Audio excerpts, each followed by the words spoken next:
bem, irmãos? Hoje nós damos continuidade a João, capítulo 4.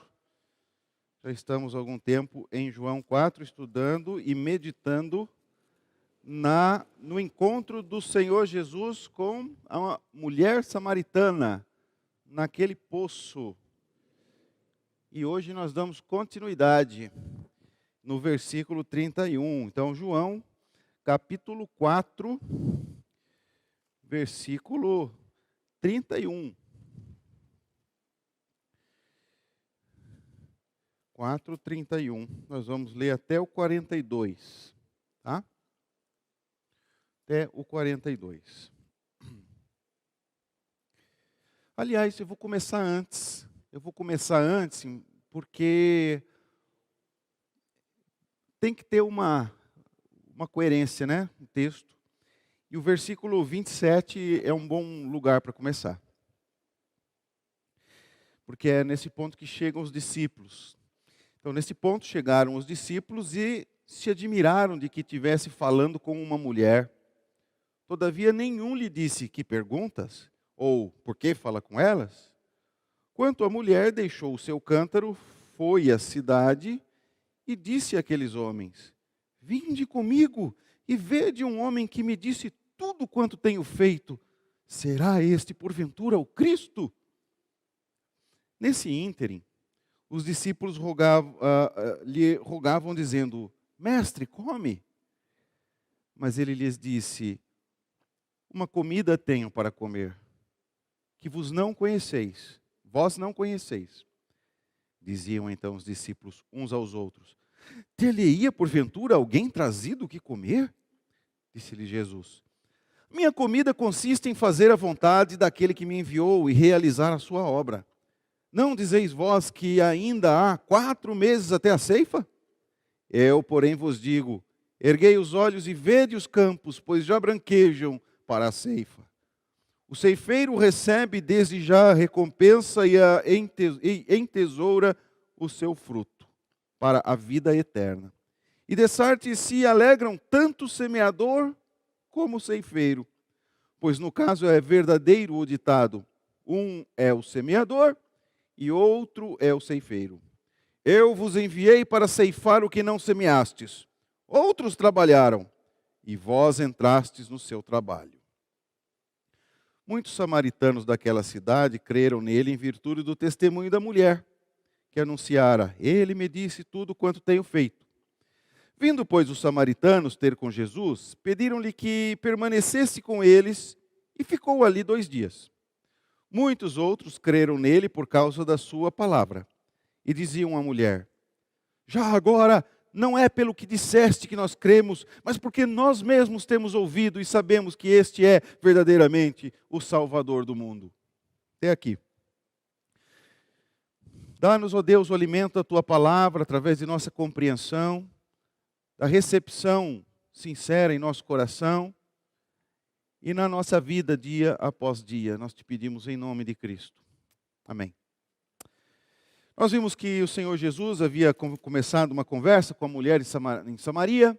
Ele passava por Samaria, recordando aqui o que nós já vimos, né? Nós já vimos que era normal, era comum que os judeus passassem o Rio Jordão, subissem por outro lugar, passassem o Rio Jordão de novo para ir para Galiléia. Jesus não, ele pegou a estrada que seria assim, geograficamente mais coerente. Ele foi pela Samaria, que era uma linha reta, é só subir. Só que tem que passar em Samaria. Os judeus não gostavam de passar em Samaria. Então Jesus passou em Samaria, como ele nunca fez caso de problemas como essas picuinhas, esses problemas que haviam entre judeu e samaritano. Ele não teve problema com costumes, com culturas que eles produziam e mandamentos de homens que vinham de uma tradição não inspirada por Deus, né? Então ele nunca teve problema com isso. Nunca teve problema de passar por Samaria, nunca teve problema de dar atenção a um samaritano, nunca teve problema de conversar com uma mulher, o que não era comum do judeu. E os discípulos, eles não perguntaram nada quando eles chegaram lá. Ela esteve conversando com Jesus, Jesus falou que queria água, e ela falou: Jesus falou assim também que se você soubesse quem que fala com você, você ia pedir água para ele, porque a água que ele dá não dá mais sede a vida inteira, né? Para toda a eternidade não há mais sede. Ele estava falando não de uma água normal, de uma água natural, mas estava falando daquilo que acontece dentro do coração de quem crê em Jesus. Crê de verdade.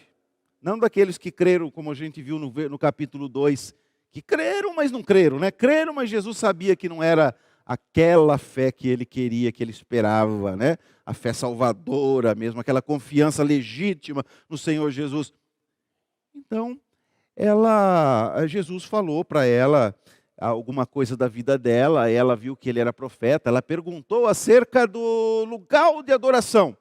Porque em Deuteronômio 12 dizia que tinha que ser no local que Deus escolhesse. E o local que Deus escolheu era ali, onde os judeus adoravam. E ela pergunta, mas é aqui, como os samaritanos dizem, ou é lá, em Jerusalém, como dizem os judeus, vocês?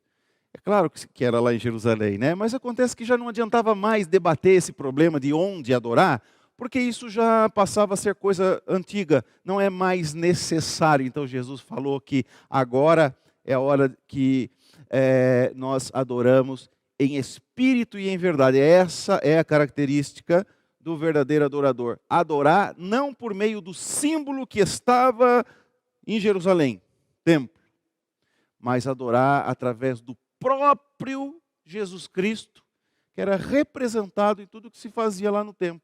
Ele chegou, estava diante dela, ele disse que era o Messias para ela, e aí quando chegaram os seus discípulos, viram que ele estava conversando, mas eles pensaram, mas eles não perguntaram nada.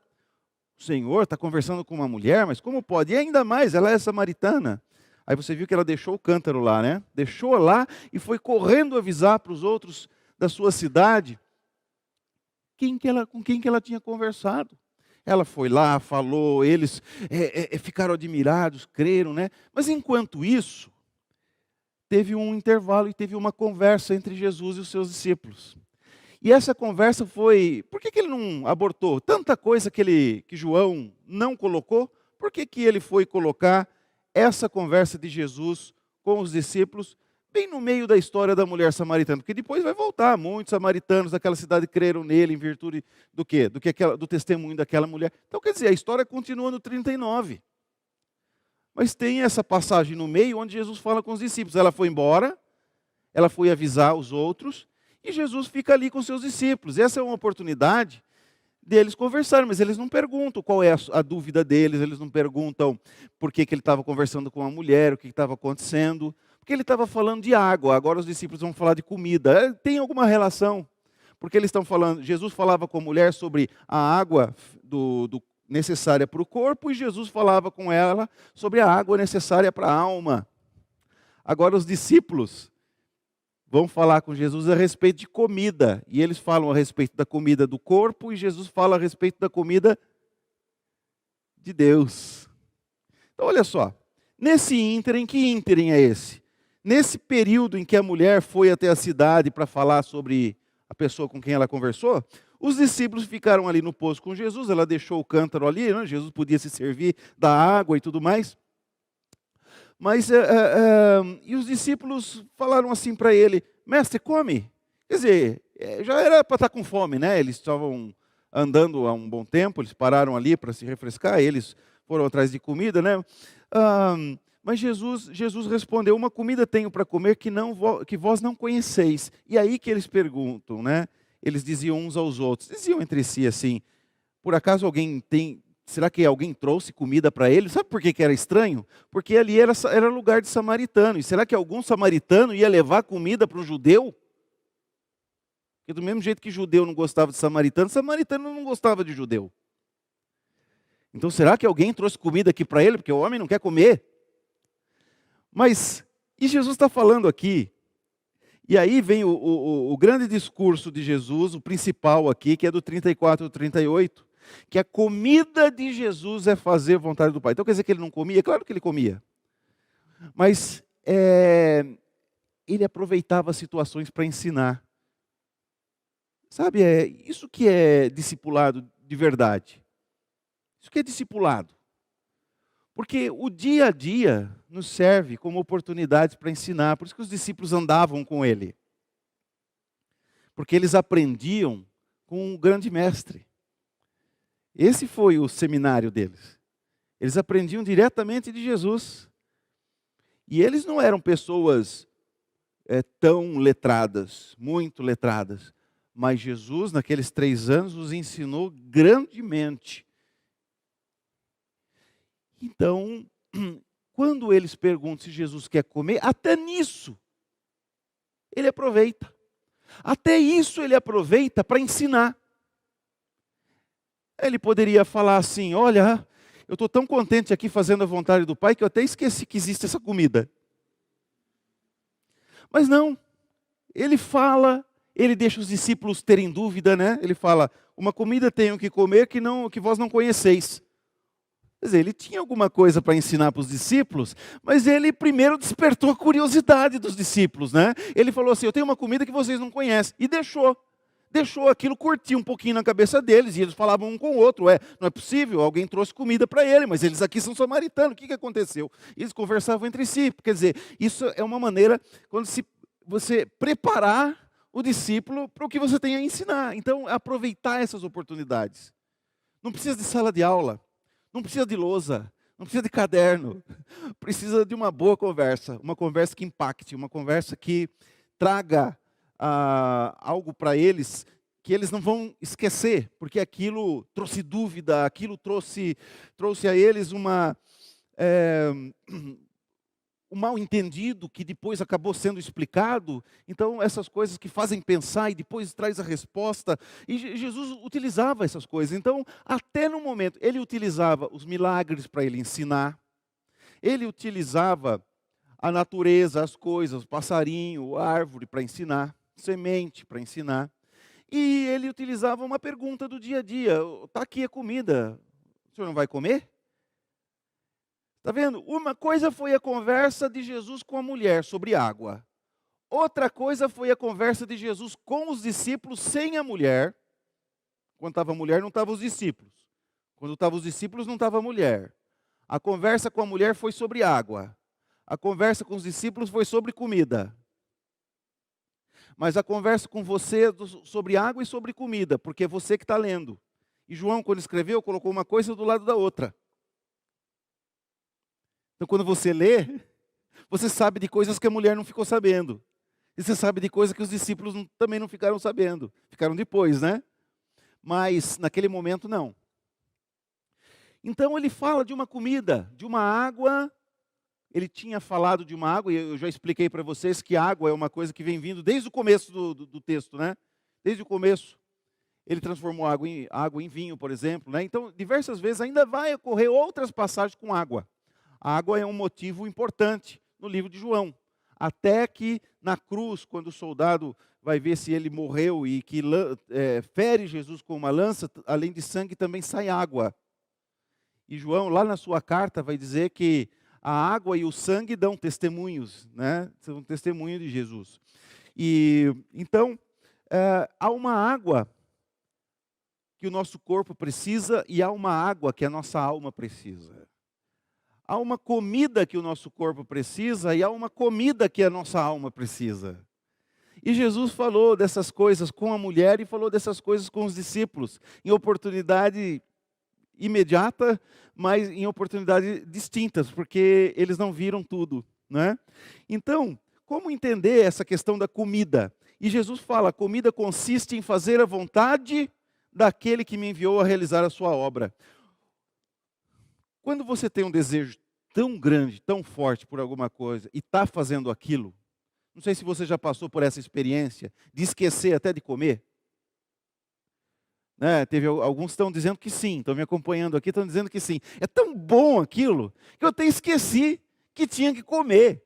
Eu esqueci da comida. Eu acho que é isso que está faltando. Falta para nós. Nós precisamos ser crentes que nós nem percebemos que está na hora de comer porque fazemos a vontade de Deus.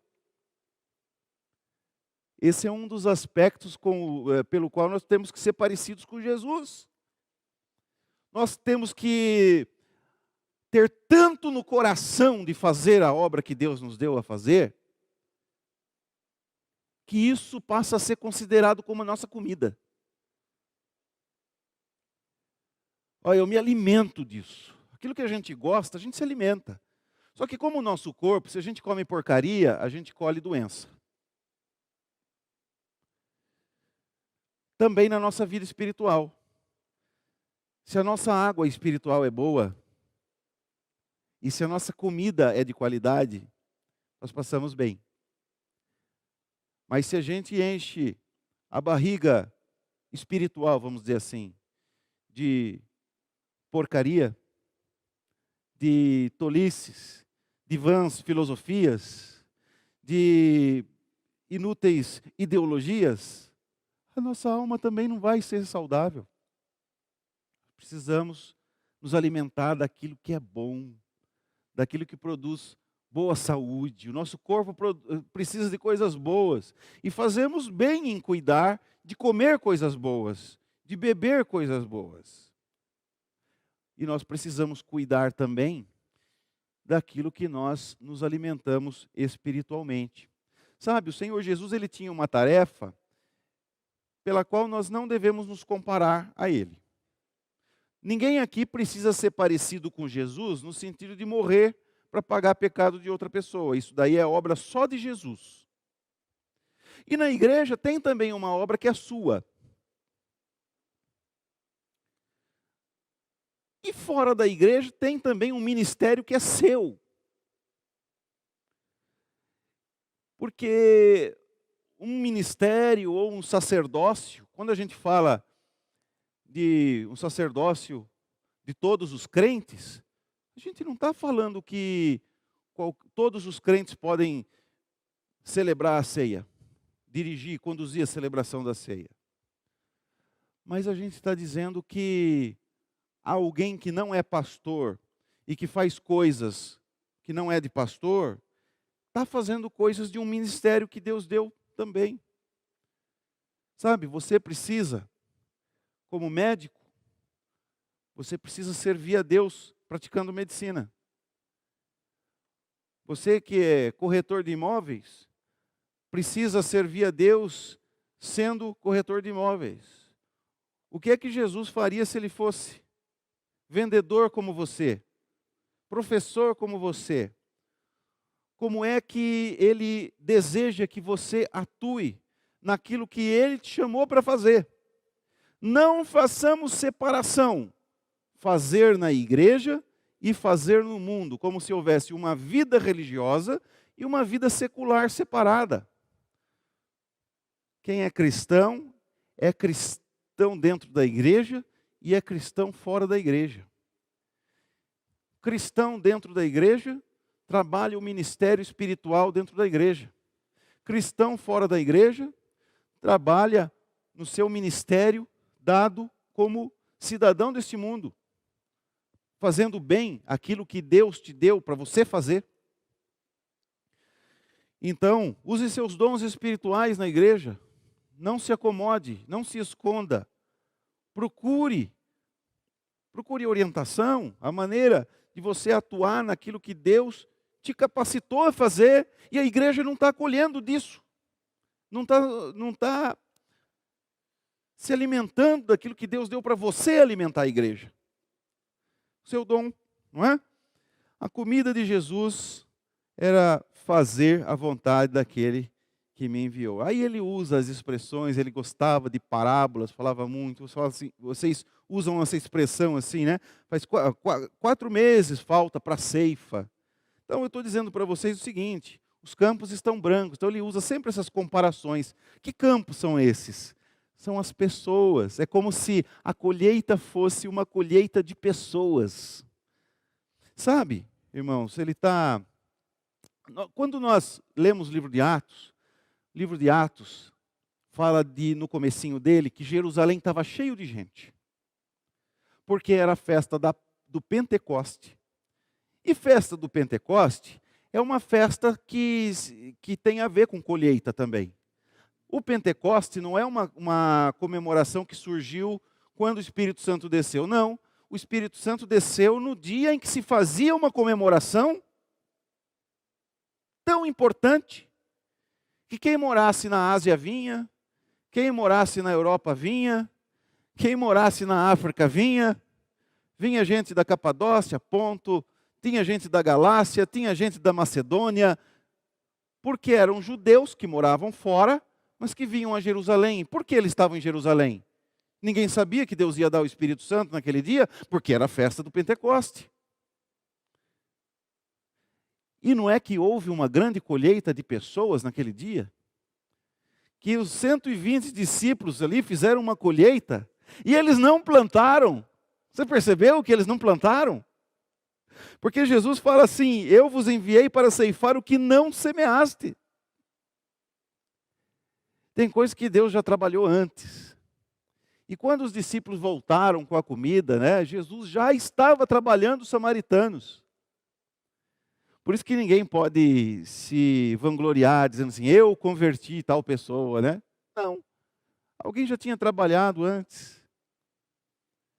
O próprio Deus já tinha conduzido na vida dessa pessoa algumas coisas para acontecerem antes, preparando o momento certo para você chegar e você testemunhar de Jesus. Deus está atuando. O Senhor Jesus atuou ali em Samaria enquanto os discípulos estiveram fora. Agora é só eles escolherem. Então, nós participamos. É bom, né, quando a gente colhe, porque quando a gente colhe, parece que a gente fez o trabalho, né? Tudo que é feito numa plantação é feito para colher. E quando a gente participa da colheita, é mais gostoso, né? A gente fala assim: eu implanta, depois... Quantas catedrais aí pelo mundo? Séculos e séculos para construir. Quem desenhou nunca viu o projeto. Nunca viu a catedral pronta. Tem gente que nasceu, a catedral estava sendo construída, ele morreu, ele trabalhou na catedral, a catedral não foi terminada, ele morreu e continua a construção. Como deve ser difícil, né? Você plantou. Puxa, mas será que eu nunca fiz nada? Nunca converti uma pessoa? Não, você nunca converteu e nem vai converter. Isso não é obra sua. A sua obra de pregar. Você está pregando? Se está pregando, tudo bem. É Deus que faz o resto. Então, de repente, alguém já tem uma semente lá plantada lá atrás. De repente, você planta uma semente aqui, que vai ser colhida por outro. Diante dos homens, parece que quem vai receber a glória é aquele que colheu, né? Mas não. Deus, ele não esquece de quem plantou. Ele não esquece de quem regou, de quem cuidou, para que o outro lá na frente pudesse colher. Deus não esquece do seu trabalho. Aquilo que você fez e ninguém ficou sabendo, Deus vai lembrar naquele dia. Deus vai lembrar disso. Ele não vai deixar passar despercebido, não vai se esquecer desse trabalho. Então, a gente vê aqui que os samaritanos daquela cidade creram em Jesus. Creram em virtude, agora eles dizem assim, né?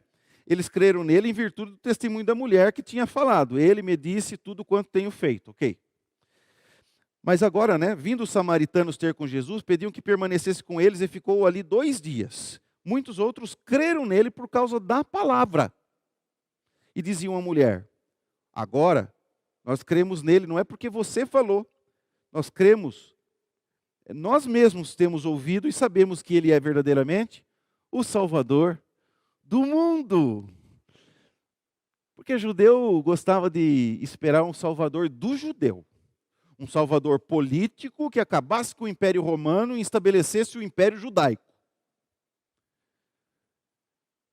Mas nem é esse tipo de Salvador, Jesus. Como foi reconhecido pelos samaritanos. Olha, ele é o Salvador do mundo. Quer dizer, ele falou assim: é para mim também. Para mim também. Não é? E agora nós mesmos tivemos um encontro com ele. Nós conhecemos, nós cremos, porque nós mesmos temos ouvido, nós mesmos temos visto. Sabe, às vezes acontece de a gente levar alguém até Cristo. Mas se essa pessoa tem a fé verdadeira mesmo, ele vai ter um encontro de verdade com Cristo. Não é um encontro físico. Nem Jesus vai aparecer para essa pessoa, ela vai ver Jesus, não. Mas é um encontro espiritual e real. todo aquele que crê verdadeiramente no Senhor Jesus tem um encontro real e espiritual com Cristo. De modo que aquilo fortalece a fé. Aquilo fortalece a fé. Cristo está presente em nossa vida todos os dias. Mas existe um momento tão especial, que é o momento quando nós ceamos. Deus abençoa a vida do seu povo antes da vinda de Cristo. Todos os dias abençoava a vida do seu povo. Mas quando o seu povo estava em Jerusalém para celebrar uma festa, estava todo mundo lá, com bom e agradável, estar unidos os irmãos, falou assim, é de Sião que o Senhor ordena a sua bênção. Há algo especial ali. Algo especial. Cristo está presente na nossa vida individualmente, cada dia. Mas há algo especial quando nós estamos reunidos no nome dEle. Cristo está no meio da congregação. Nós temos um encontro com Cristo individual. Nós temos um encontro com Cristo como igreja. Uma coisa está relacionada à outra. E esses encontros com Cristo são verdadeiros, embora invisíveis, inaudíveis, senão pela palavra de Deus que nós lemos. E ela que nos fortalece, que nos anima, que nos dá novo ânimo para enfrentarmos as tentações que continuam, as provações que continuam, aquelas pessoas que são para a gente como um verdadeiro teste, não é? Já agora não é pelo que disseste, agora nós cremos por nós mesmos, né, que Ele é o Salvador do mundo. Então tem um trabalho aí para nós, né? Tem um trabalho para nós. Porque quem conhece Jesus, não conhece Jesus para ficar com Jesus só para si. Quem conhece Jesus para espalhar. Conhece Jesus para pregar. Conhece Jesus para falar dele para outras pessoas. Conhece Jesus para também fazer parte dessa colheita. Aquilo que você nem semeou, mas que você pode colher. Nós temos que fazer parte disso. Para isso Jesus está chamando. E Ele fala assim, isso para mim é a comida. E para você, o que que é? Se abriria a mão do quê? Se esqueceria do quê? Por estar feliz fazendo a vontade de Deus.